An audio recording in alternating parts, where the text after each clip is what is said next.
नमस्कार, मैं मनु चौधरी और आप देख रहे हैं न्यूज लाइव। आईआईएमटी विश्वविद्यालय का तृतीय दीक्षांत समारोह कल 3,500 से अधिक विद्यार्थियों को मिलेगी डिग्री। आईआईएमटी विश्वविद्यालय के तीसरे दीक्षांत समारोह की सभी तैयारियां पूरी हो चुकी हैं। कल 21 अप्रैल को उपराष्ट्रपति माननीय सीपी राधाकृष्णन मुख्य अतिथि के रूप में समारोह की अध्यक्षता करेंगे। समारोह के दौरान विश्वविद्यालय के मुख्य सभागार में कुल 3,708 विद्यार्थियों को स्नातक और स्नातकोत्तर की उपाधियां प्रदान की जाएंगी।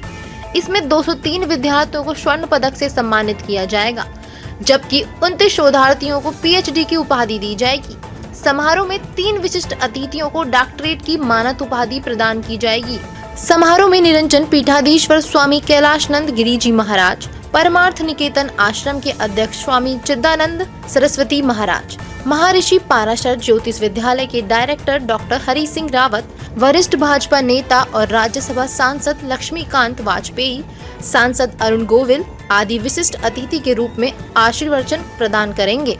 आईआईएमटी विश्वविद्यालय की कुलपति डॉक्टर दीपा शर्मा ने बताया कि दीक्षांत समारोह में उपराष्ट्रपति सीपी राधाकृष्णन का आगमन पूरे आईआईएमटी परिवार के लिए बेहद सम्मान की बात है। तीसरे दीक्षांत समारोह को सफल बनाने के लिए तैयारियां पूरी हो गई हैं।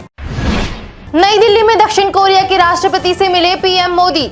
दोनों देशों के बीच एआई और सेमीकंडक्टर समेत हुए कई समझौते। दक्षिण कोरिया के राष्ट्रपति ली जे म्यूंग इन दिनों भारत दौरे पर हैं। इस दौरान नई दिल्ली स्थित हैदराबाद हाउस में प्रधानमंत्री नरेंद्र मोदी और दक्षिण कोरिया के राष्ट्रपति के बीच द्विपक्षीय बैठक हुई।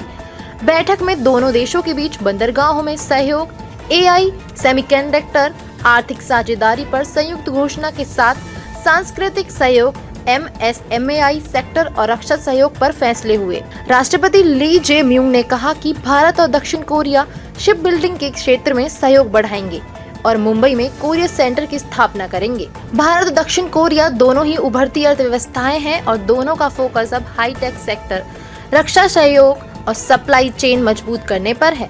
इससे पूर्व राष्ट्रपति भवन में दक्षिण कोरियाई राष्ट्रपति का औपचारिक स्वागत किया गया। राष्ट्रपति द्रौपदी मुर्मू और प्रधानमंत्री नरेंद्र मोदी ने दक्षिण कोरिया से आए राजकीय मेहमानों का गर्मजोशी से स्वागत किया। शहरों में सिविल लाइंस का नाम बदलने की तैयारी में सरकार। औपनिवेशिक निशानियों को मिटाने की दिशा में एक और पहल। केंद्र सरकार औपनिवेशिक विरासत को समाप्त करने के अभियान के तहत अब सिविल लाइंस नाम बदलने पर विचार कर रही है। ब्रिटिश काल में वरिष्ठ नौकरशाहों के आवास सिविल लाइंस में बनाए जाते थे। 18वीं और 19वीं शताब्दी में अंग्रेजों ने शहरों को कई हिस्सों में बांटा था। इनमें पहला हिस्सा सिविल लाइंस था, जहां ब्रिटिश सिविल सेवा के अफसर यानी कलेक्टर, जज, कमिश्नर आदि रहते थे। सिविल लाइंस की पहचान विशेष रूप से चौड़ी सड़कों और बड़े बड़े बंगलों, क्लब, चर्च, अदालत, कलेक्ट्रेट और सर्किट हाउस आदि से होती थी। दूसरा हिस्सा मिलिट्री लाइंस यानी छावनी क्षेत्र था, जहां सैन्य अफसरों के साथ सेना रहती थी। इसके अलावा तीसरा हिस्सा पुराने शहर थे, जिन्हें ओल्ड सिटी कहा जाता था। दरअसल प्रधानमंत्री नरेंद्र मोदी ने 2047 तक गुलामी की निशानियों को हटाने की बात कही थी। इसके तहत कई प्रमुख क्षेत्रों के नाम बदलने के साथ औपनिवेशिक काल के 1500 से अधिक कानूनों को निरस्त किया गया है। इसी कड़ी में अब सिविल लाइंस का नाम बदलने की तैयारी है। पश्चिम बंगाल और तमिलनाडु विधानसभा चुनाव। निर्वाचन आयोग ने मीडिया कवरेज के लिए लागू किए सख्त नियम। पश्चिम बंगाल और तमिलनाडु में आगामी 23 अप्रैल को होने वाले मतदान और वोटिंग से पहले मतदान केंद्रों पर मीडिया कवरेज के लिए निर्वाचन आयोग ने नियम जारी किए हैं। निर्वाचन आयोग ने कहा कि मतदान कक्ष के अंदर फोटोग्राफी, वीडियो रिकॉर्डिंग बैन रहेगी, जिससे मतदान की गोपनीयता का उल्लंघन न हो। मतदान केंद्रों में मीडिया के प्रवेश को नियंत्रित करने के लिए पीठासीन अधिकारी ही सक्षम प्राधिकारी होंगे। मीडिया कर्मी पास के लिए प्रेस सूचना ब्यूरो और मुख्य निर्वाचन अधिकारी को राज्य सूचना एवं जनसंपर्क निदेशालय माध्यम से निवेदन कर सकते हैं।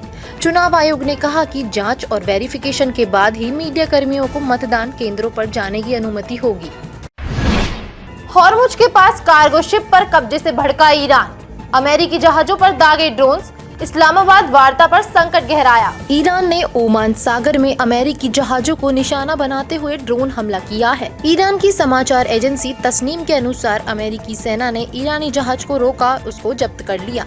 इसके जवाब में ईरानी बलों ने अमेरिकी जहाजों पर ड्रोन दागे। यह घटनाक्रम ऐसे समय हुआ है जब ईरान और अमेरिका के बीच पाकिस्तान की राजधानी इस्लामाबाद में दूसरे दौर की वार्ता होने वाली थी।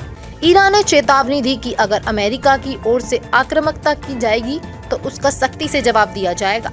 इसके साथ ही ईरान ने अमेरिका के साथ वार्ता में शामिल होने से इनकार कर दिया है। ईरान ने कहा कि अमेरिका बहुत ज्यादा डिमांड कर रहा है।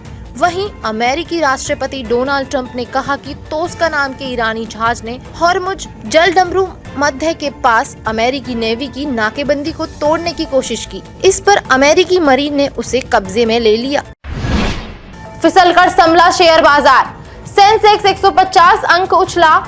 बैंकिंग और एनर्जी सेक्टर में ज्यादा खरीदारी। शुरुआती गिरावट के बाद शेयर बाजार संभलता नजर आया और दोपहर बाद सेंसेक्स करीब 150 अंक की तेजी के साथ 78,600 पर आ गया।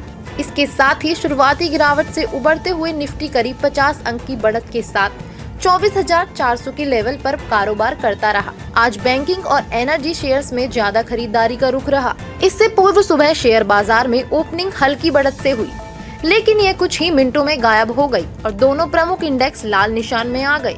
इस दौरान बीएसई सेंसेक्स करीब 283 अंक और निफ्टी 94 अंक तक लुढ़क गया।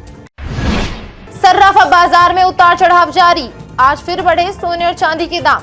सर्राफा मार्केट में उतार चढ़ाव के बीच सोने के भाव में मामूली बढ़ोतरी हुई, जबकि चांदी का रेट 3,200 रुपए प्रति किलोग्राम तक बढ़ गया। आधिकारिक वेबसाइट्स iBazaarRates.com के अनुसार 999 शुद्धता के सोने का रेट बढ़कर 1,52,002 रुपये प्रति 10 ग्राम और 995 शुद्धता के सोने का भाव 1,51,393 रुपये प्रति 10 ग्राम रिकॉर्ड किया गया। इसके साथ 999 शुद्धता की चांदी की कीमत बढ़कर 2,51,154 रुपये प्रति किलोग्राम दर्ज की गई। आज के लिए बस इतना ही। कल फिर मिलेंगे देश दुनिया की नई जानकारियों के साथ। तब तक के लिए देखते रहिए और सब्सक्राइब करिए IIMT मीडिया।